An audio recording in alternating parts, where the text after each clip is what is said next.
Bismillah, Alhamdulillah, wassalatu wassalamu ala rasulillah wa ala alihi wa ashabihi ajma'in. Amma ba'd. Apa kabar adik-adik semuanya?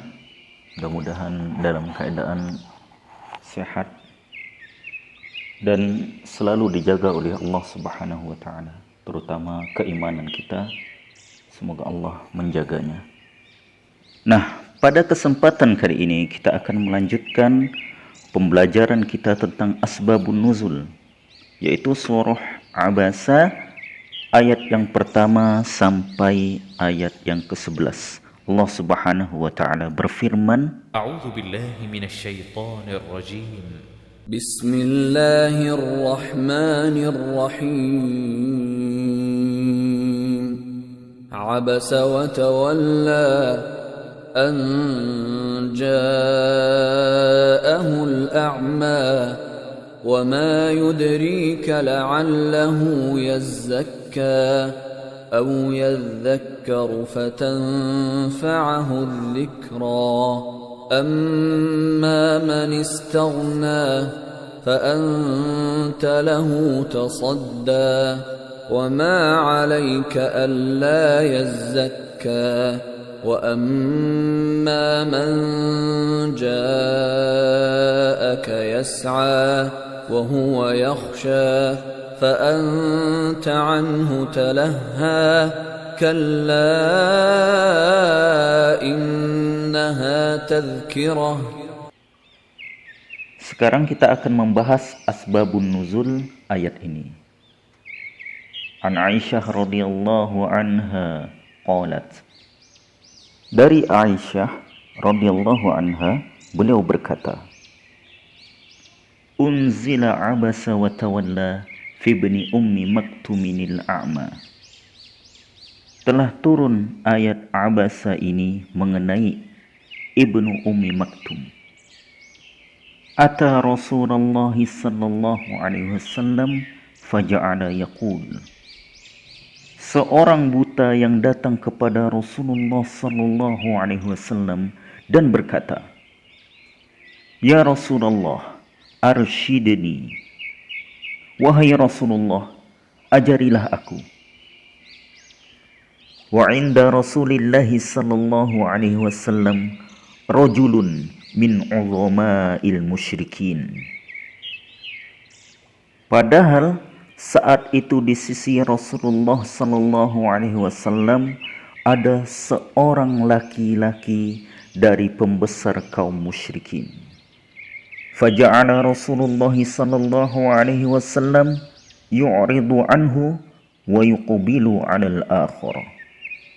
Sehingga Rasulullah sallallahu alaihi wasallam berpaling darinya, Ibnu Ummi Maktum, dan menghadap kepada pembesar kaum musyrikin. Wa yaqul, tara bima aqulu ba'sa fa fi hadza unzil.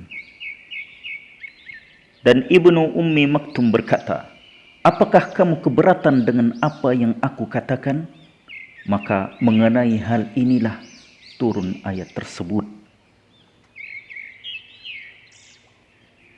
Adapun faedah yang dapat kita ambil dari ayat ini adalah, yang pertama, Allah memperingatkan nabinya dengan lembut ketika beliau sallallahu alaihi wasallam berpaling dari Abdullah ibnu Ummi Maktum. Yang kedua, penuntut ilmu lebih utama daripada selainnya dari para manusia, karena merekalah orang-orang yang mencari agama Allah dan menegakkan syariat Allah. Yang ketiga, semangat Nabi dalam mendakwahkan Islam dengan berbagai cara. Ini dibuktikan dalam ayat yang lain, harisun alaikum. Itu beliau sangatlah bersemangat untuk memberikan hidayah kepada manusia dan seluruh makhluk di muka bumi ini.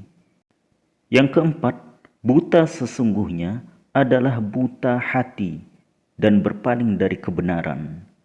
Maka dari itu, datanglah surah Abasa ini menjelaskan bahwasannya Abdullah ibnu Ummi Maktum itu lebih utama daripada pembesar kaum Quraisy yang berpaling dari kebenaran dakwah ini, disebabkan butanya hati mereka.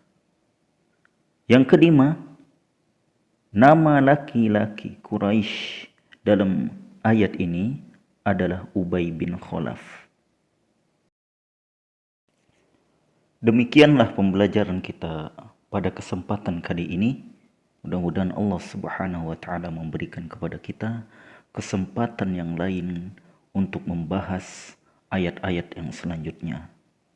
Nah, sebelum itu kita ingatkan kepada adik-adik untuk mencatat ilmu yang ada di dalamnya dan faedah-faedah yang didapat. Sebelum ditutup, kita beri pertanyaan kepada adik-adik.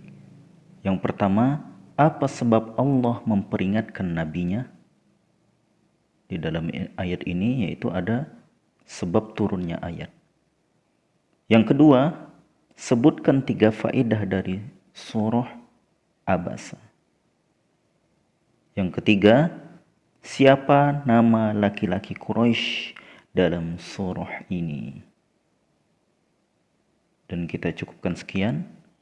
Kita mohon kepada Allah Subhanahu wa taala taufiq dan hidayahnya untuk mengamalkan ilmu yang kita dapat. Wassallallahu ala nabiyyina Muhammad wa ala alihi wa sahbihi ajma'in. Walhamdulillahi rabbil alamin.